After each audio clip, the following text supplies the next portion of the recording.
Hello everybody, this is Ed, and today we're going to be checking out a gaming mechanical keyboard from Black Emblem. So let's go ahead and check it out. So this is a 104 key mechanical keyboard. So what you got in the box is thank you card, user manual. So this is wired, USB-A connection. You have a key remover. All right, so here is the keyboard. You do have legs on the top of the keyboard to adjust the height. Very clicky keyboard. You do have a key removal tool. So let's see how this works. Make sure you got it on both sides. And then this thing has 12 lighting effects, which is a lot. And then you also have a lighting effect here around the keyboard, which is a really nice touch. In order to set the lighting effects, just hit function, print screen.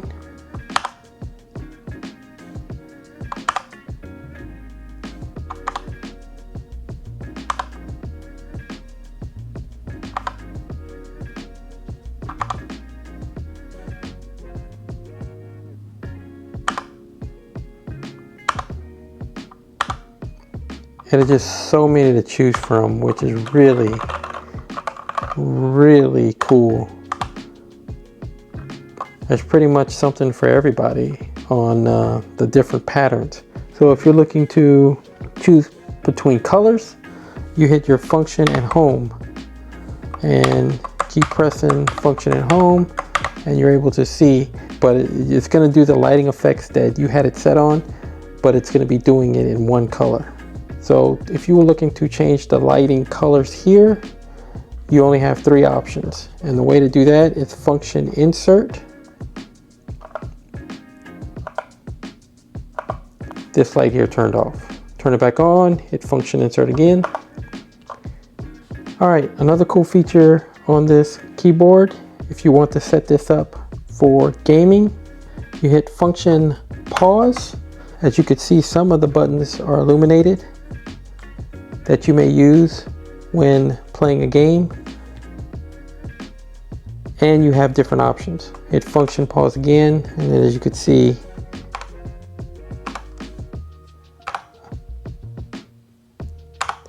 so you do have some options that they give you.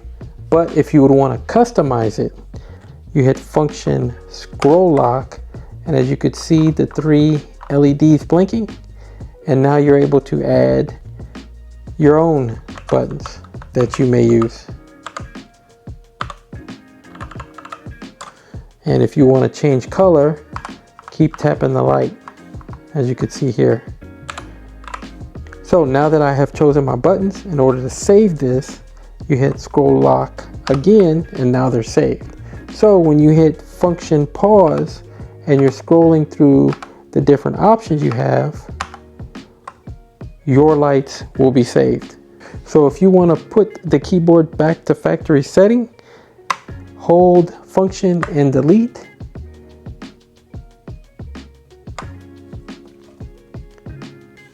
And there you go, back to factory settings. So if you're looking for a well-built, clicky keyboard, check this one out. You're not going to be disappointed. This is really nice.